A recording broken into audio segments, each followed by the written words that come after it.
হরে কৃষ্ণ। আজকের দিনটি খুবই পবিত্র একটি দিন, মোহিনী একাদশীর দিন। এই দিনে কিছু করুন কিংবা না করুন, অবশ্যই ঘুমানোর পূর্বে উচ্চারণ করুন এই একটি মন্ত্র। এতে ব্যক্তির সকল মনস্কামনা পূরণ হবে, ভগবান শ্রীকৃষ্ণের আশীর্বাদ প্রাপ্তি হবে, সকল দুঃখ কষ্ট দূরীভূত হবে। বছরে যত প্রকার ব্রত হয় তার মধ্যে একটা শ্রেষ্ঠ ব্রত হচ্ছে বৈশাখ মাসের শুক্লপক্ষের মোহিনী একাদশী। কিন্তু একাদশীর আগের দিনে এবং একাদশীর দিন এবং পারণের দিনে অবশ্যই উচ্চারণ করুন এই একটা শ্রেষ্ঠ মন্ত্র। প্রত্যেকের যেটি জপ করা উচিত, উচ্চারণ করা উচিত। আজকের পর্বে আমরা সে বিশেষ গুরুত্বপূর্ণ মন্ত্র জানার চেষ্টা করব, যে মন্ত্রটি উচ্চারণ করার মাধ্যমে আমাদের সকল অমঙ্গল দূরীভূত হয়, দুঃখ দারিদ্রতা দূরীভূত হয় এবং বিপদ নাশ হয়। খুবই গুরুত্বপূর্ণ প্রসঙ্গ, একটা বিশেষ মন্ত্র আজ প্রত্যেকেরই জানার দরকার। সকলকে স্বাগত জানাচ্ছি আমাদের এই প্রভু বার্তা চ্যানেলে। আমরা সবসময় চেষ্টা করি এইরকমই সত্য সনাতন ধর্মের ধর্মীয় তথ্যগুলোকে এবং নানা দেবদেবীর বিশেষ গুরুত্বপূর্ণ তথ্যগুলোকে ও 12 মাসে 13 পার্বণের গুরুত্বপূর্ণ তথ্যগুলোকে আপনাদের সাথে উপস্থাপনা করতে, শেয়ার করতে। তাই প্রত্যেককে আমার বিনীত অনুরোধ, আসুন আগামী কিছুক্ষণ সময় ধৈর্য ধরে আজকের এই মোহিনী একাদশীর বিশেষ মাহাত্ম্য কথা শ্রবণ করি, পাশাপাশি একটা বিশেষ গুরুত্বপূর্ণ মন্ত্র প্রসঙ্গে সকলে জেনে নিই। আশা করছি এই তথ্যগুলো আপনাকে অবশ্যই সমৃদ্ধ করবে। ভালো লেগে থাকলে অবশ্যই একটা লাইক করে হরে কৃষ্ণ। 3 জুন 2024 অথবা সোমবার শ্রীকৃষ্ণের অপরা একাদশী ব্রত পালন করবেন। পালনের সময় পরের দিন সকাল 5:11 থেকে 9:41 মিনিটের মধ্যে ঢাকা ও পূর্ব বাংলাদেশে এই অপরা একাদশীর পালন করবেন বা ব্রত ভঙ্গ করবেন এবং সকাল 4:51 মিনিট থেকে 9:20 মিনিটের মধ্যে কলকাতা সহ পুরো ভারতবর্ষে এই একাদশীর পালন করবেন। 3 জুন 2024 সোমবার অপরা একাদশী ব্রত পালন করবেন এবং পরের দিন পালন করবেন সকাল 5:11 থেকে 9:41 মিনিটের মধ্যে ঢাকা ও পুরো বাংলাদেশে এই ব্রত পালন করবেন এবং সকাল 4:51 মিনিট থেকে 9:20 মিনিটের মধ্যে কলকাতা সহ পুরো ভারতবর্ষে এই অপরা একাদশীর পালন করবেন বা ব্রত ভঙ্গ করবেন। হরে কৃষ্ণ। তো দেখুন, এই অপরা একাদশী ব্রত কবে পালন করতে হবে এবং কেন পালন করতে হবে? 3 জুন সোমবার এই একাদশী পালন করতে হবে। কেন না, অনেকে তো বলছে 2 জুন রবিবার একাদশী পালন করতে হবে। তো সেই বিষয়ে বলি যে দশমী বিদ্যা যুক্ত একাদশী পালন নিষেধ করা হয়েছে এবং সেই কারণে যারা ভারতে ও বাংলাদেশে রয়েছেন সেই ক্ষেত্রে 2 জুন যদিও সারাদিন একাদশী রয়েছে, কিন্তু দশমী বিদ্যা থাকার কারণে এই একাদশী বর্জন প্রদান করে। তো সেই কারণে 3 জুন সঠিকভাবে একাদশী উপবাস ব্রত পালন করতে হবে। ভারত ও বাংলাদেশ সকল স্থানে এই 3 জুন সোমবার এই অপরা একাদশী ব্রত পালন করতে হবে। হরে কৃষ্ণ। পবিত্র অপরা একাদশীর দিন তুলসীর এই একটা জিনিস পারলে নিয়ে রেখে দিন, সংসারে জীবনে অর্থায়ন হবে ও শুভ মঙ্গলময় হবে। বিষ্ণু ও মা লক্ষ্মীর আশীর্বাদ প্রদান করবেন। শুধুমাত্র এই একটি জিনিস অপরা একাদশীর দিন যাদের বেশি রেখে দিন। 2 জুন রবিবার অপরা একাদশী, এই দিনে অবশ্যই এই কাজ করুন। এতে সংসারের উন্নতি, সাথে সাথে দরিদ্রতা দূর হবে ও ব্যক্তির জীবনে পূর্ণ সঞ্চয় হবে। দেখুন, একাদশী একটা গুরুত্বপূর্ণ ব্রত। শাস্ত্রে বলা হয়েছে বছরে 24টি একাদশী ব্রত পালন হয়, কিন্তু এবছরের 3 জুন আমরা একাদশী ব্রত পালন করব না। বৈষ্ণব চন্দ্র পঞ্জিকা অনুসারে উদয়াদি এই অপরা একাদশী ব্রত পালন করব। এই সর্বশ্রেষ্ঠ একাদশী ব্রত পালন করব। এই দিন আর কিছু করতে পারেন বা না পারেন, অন্ততপক্ষে অবশ্যই করুন এই কাজগুলো। আজকের এই ভিডিওতে আমরা এই বছরের সর্বশ্রেষ্ঠ মহাপাপ থেকে মুক্তি দেওয়া ব্রত কথা বিস্তারিত আলোচনা করব। আজ অপরা একাদশীর মাহাত্ম্য ও এই দিনে কি কি কাজ করা বাধ্যতামূলক এবং শুভ মঙ্গলময় বলা হয়েছে, সেই সকল প্রসঙ্গ জানবো এবং শেষ হবে মূলত 8 মে বৃহস্পতিবার 12:29 মিনিটে। তাই উদয়া তিথি মেনে এই ব্রত আমাদের পালন করতে হবে 8ই মে বৃহস্পতিবার। পৃথিবীর প্রায় সমস্ত স্থানে এই ব্রত পালন করতে হবে 8ই মে বৃহস্পতিবার। তো আমরা ব্রত যত ভালোভাবে পালন করি না কেন, যদি পালনটা যথা সময়ের মধ্যে না করা হয় তবে ব্রত অসম্পূর্ণ থেকে যায়। তাই পালনের সময়টা অতি গুরুত্বপূর্ণ বলা হয়েছে। মোহিনী একাদশীর দিন সকালে স্নান করে হলুদ পোশাক পরুন। এটি করার পর রীতি মেনে ভগবান বিষ্ণুর পুজো করুন। পুজোর সময় ঈশ্বরকে হলুদ ফুল এবং ফল নিবেদন করুন। পুজোর সময় ভগবান বিষ্ণুর মন্ত্র জপ করুন। এরপর ভগবান বিষ্ণুকে ধূপ, প্রদীপ এবং নৈবেদ্য নিবেদন করুন। এবার ভগবান বিষ্ণুর আরতি করুন। মোহিনী একাদশীর দিন ব্রহ্ম মুহূর্তে ঘুম থেকে উঠে স্নান ইত্যাদির মতো দৈনন্দিন কাজ শেষ করুন। এরপরে পরিষ্কার হলুদ পোশাক পরুন। তারপর ভগবান বিষ্ণু এবং মা লক্ষ্মীর যথাযথভাবে পুজো করুন। পুজোর পর তুলসী তলা পরিষ্কার করুন। সেখানে একটি প্রদীপ জ্বালান এবং তুলসী মাকে লাল রঙের চুনি বা ওড়না অর্পণ করুন। বিশ্বাস করা হয় যে এটি করলে ভগবান বিষ্ণু এবং মা লক্ষ্মীর আশীর্বাদ পাওয়া যায়, যার ফলে ঘরে সুখ, শান্তি এবং সমৃদ্ধি বজায় থাকে। ধর্মীয় রীতি অনুসারে এই দিনে তুলসীর বিশেষ পূজা করা উচিত।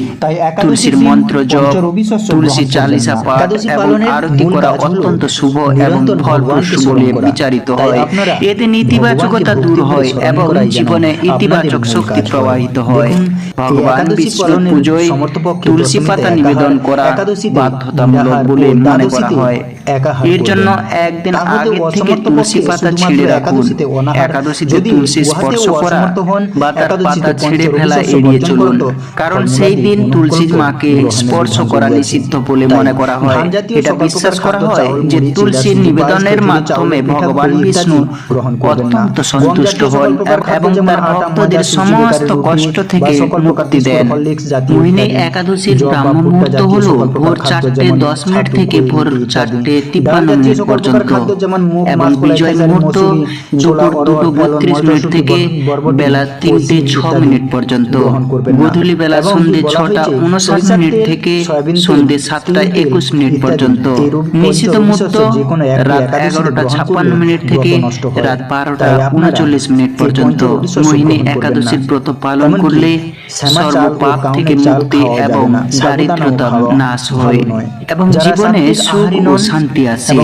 এই ব্রত পালন করলে মনের সব ইচ্ছা পূরণ হয়। এই ব্রত পালন করলে মনের সকল ইচ্ছা পূরণ হয় বলে মনে করা হয়। এই দিনে বিষ্ণু তার নারী রূপ মোহিনী অবতার ধারণ করেন এবং পুরো জগৎকে পাপমুক্ত করেন। এই দিনে বিশেষ কিছু খাবার যা গ্রহণ করা নিষিদ্ধ বলে বলা হয়েছে। অন্ন ভোজন গ্রহণ করবেন না। পঞ্চরবি শস্যের মধ্যে ধান জাতীয় সকল প্রকার খাদ্য যেমন চাউল, মুড়ি, চিড়া, সুজি, পায়েস, খিচুড়ি, চাউলের পিঠা, খই ইত্যাদি। গম জাতীয় সকল প্রকার খাদ্য যেমন আটা, ময়দা, সুজি, বেকারির রুটি বা সকল প্রকার বিস্কুট, হরলিক্স জাতীয় ইত্যাদি। জব বা ভুট্টা জাতীয় সকল প্রকার খাদ্য যেমন ছাতু, খই, রুটি ইত্যাদি। ডাল জাতীয় সকল প্রকার খাদ্য যেমন মুগ, মাছ, কলাই, খেসারি, মসুরি, ছোলা, অড়হর, ফেলন, মটরশুঁটি, বরবটি ও সিম ইত্যাদি। সরিষার তেল, সয়াবিন তেল, তিল তেল ইত্যাদি।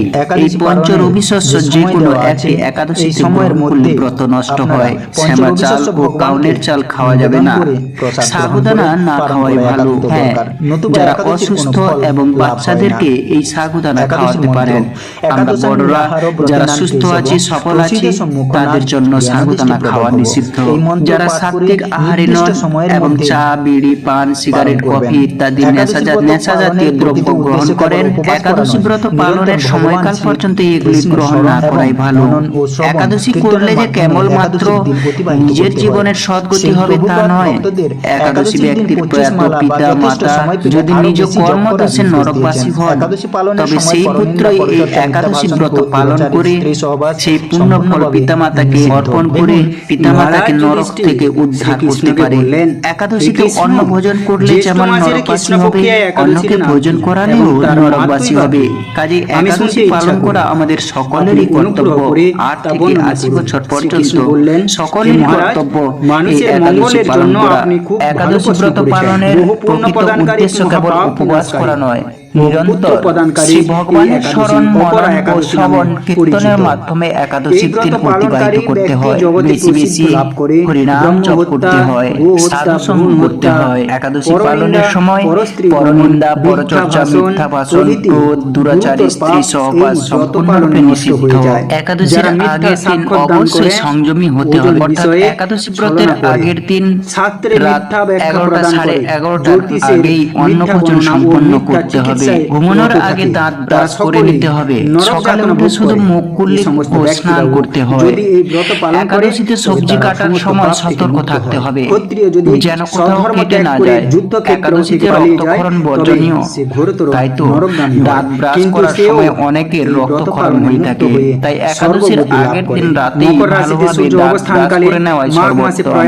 একাদশীতে একাদশীর মাহাত্ম্য ভক্তের শ্রীমুখ হতে শ্রবণ অথবা সম্ভব না হলে নিজেই ভক্তি সহকারে পাঠ করতে হয়। যারা একাদশীতে একাদশীর প্রসাদ রান্না করেন তাদের 5 ফোড়ন ব্যবহারের সতর্ক থাকা উচিত, কারণ 5 ফোড়নে সরিষা ও তিল থাকতে পারে যা বর্জনীয়, যা পঞ্চরবি শস্যের মধ্যে পড়ে। তাই এগুলি অবশ্যই আপনারা বর্জন করবেন। একাদশীতে শরীরে প্রসাধনী ব্যবহার নিষিদ্ধ। তেল, সাবান, শ্যাম্পু ইত্যাদি বর্জনীয়। সকল প্রকার কর্ম সেভ করা এবং চুল ও নখ কাটা থেকে নিষিদ্ধ থাকতে হবে। একাদশী পালনের যে সময়টা বললাম সেই সময়ের মধ্যে পঞ্চরবি শস্য ভগবানের উদ্দেশ্যে নিবেদন করে প্রসাদ গ্রহণ করে পালন করা একান্তই দরকার, নতুবা একাদশীর কোনো ফল লাভ হয় না। মনে রাখবেন, একাদশীর পালন মন্ত্র হলো একাদশাং নিরাহারো ব্রতেনানো কেশব প্রসীদ সম্মুখো নাতে জ্ঞান দৃষ্টি প্রদ ভব। একাদশাং নিরাহারো ব্রতেনানো কেশব প্রসীদ সম্মুখো নাতে জ্ঞান দৃষ্টি প্রদ ভব। এই মন্ত্র পাঠ করে এই সময়ের মধ্যে পালন করে নেবেন। তো পালনটা করতে হবে মূলত 9 মে শুক্রবার। ঢাকা ও বাংলাদেশে পালন করবে মূলত শুক্রবার সকাল 5টা 19 মিনিট থেকে 9টা 43 মিনিটের মধ্যে, এবং ভারত ও কলকাতায় পালন করতে হবে 9 মে শুক্রবার সকাল 4টা 58 মিনিট থেকে 9টা 21 মিনিটের মধ্যে। এই মোহিনী একাদশী ব্রতের পালন অর্থাৎ একাদশী ব্রতের ভঙ্গ করতে হবে। একাদশীর ব্রত পালন করলে যে সকল প্রকার পাপ থেকে মুক্তি লাভ করা যায় এবং উচ্চারণ করুন যন্ত্রণা ভোগ করতে হয় না। একাদশীর দিন একদানা শস্য খেলে কোটি ব্রাহ্মণ হত্যা তার আগে মোহিনী একাদশীর বিশেষ মহত্ব কথা শ্রবণ করব। শ্রবণম মঙ্গলম। সনাতন ধর্মের নববিধা ভক্তির মধ্যে প্রথমে বলা হয়েছে শ্রবণ করাকে। তাই আসুন ভক্তির সহিত ধৈর্য ধরে মোহিনী একাদশীর বিশেষ মহত্ব কথা শ্রবণ করি। কর্মপুরাণে বৈশাখ শুক্লপক্ষের মোহিনী একাদশীর ব্রত মাহাত্ম্য বর্ণনা করা হয়েছে। মহারাজ যুধিষ্ঠির বললেন, হে জনার্দন, বৈশাখ শুক্লপক্ষে একাদশীর কি নাম, কি ফল, কি বিধি, এসব কথা আমার নিকট বর্ণনা করুন। উত্তরে ভগবান শ্রীকৃষ্ণ বললেন, হে ধর্মপুত্র, আপনি আমাকে যে প্রশ্ন করেছেন পূর্বে শ্রীরামচন্দ্র ও বশিষ্ঠের কাছে এই একই প্রশ্ন করেছিলেন। তিনি জিজ্ঞাসা করেছিলেন, হে মুনিবর, আমি জনক নন্দিনী সীতার বিরহজনিত কারণে বহু দুঃখ পাচ্ছি, তাই একটি উত্তম ব্রতের কথা আমাকে বলুন যার দ্বারা সর্বপাপ ক্ষয় হয় ও সর্ব দুঃখ বিনষ্ট হয়। এই কথা শুনে বশিষ্ঠ দেব বললেন, 3 জুন 2024 রামচন্দ্র, সোমবার তুমি উত্তম প্রশ্ন একাদশী করেছো। ব্রত পালন করবেন। যদিও তোমার পালনের সময় পরের দিন সকাল 5টা 11 থেকে 9টা 41 মিনিটের মধ্যে ঢাকা ও পূর্ব বাংলাদেশে এই অপরা একাদশীর পালন করবেন বা ব্রত ভঙ্গ করবেন। পবিত্র একটি এবং ব্রতের সকাল কথা 4টা বলছি। 51 মিনিট থেকে 9টা 20 মিনিটের মধ্যে কলকাতা সহ পুরো ভারতবর্ষে এই একাদশীর পালন করবেন। 3 জুন 2024 সোমবার অপরা একাদশী ব্রত পালন করবেন এবং পরের দিন পালন করবেন সকাল 5টা 11 থেকে 9টা 41 মিনিটের মধ্যে ঢাকা ও পুরো বাংলাদেশে এই ব্রত পালন করবেন এবং সকাল 4টা 51 মিনিট থেকে 9টা 20 মিনিটের মধ্যে কলকাতা সহ পুরো ভারতবর্ষে এই অপরা একাদশীর পালন করবেন বা ব্রত ভঙ্গ করবেন। হরে কৃষ্ণ। তো চন্দ্রবংশ এই অপরা একাদশী ব্রত কবে পালন করতে হবে এবং কেন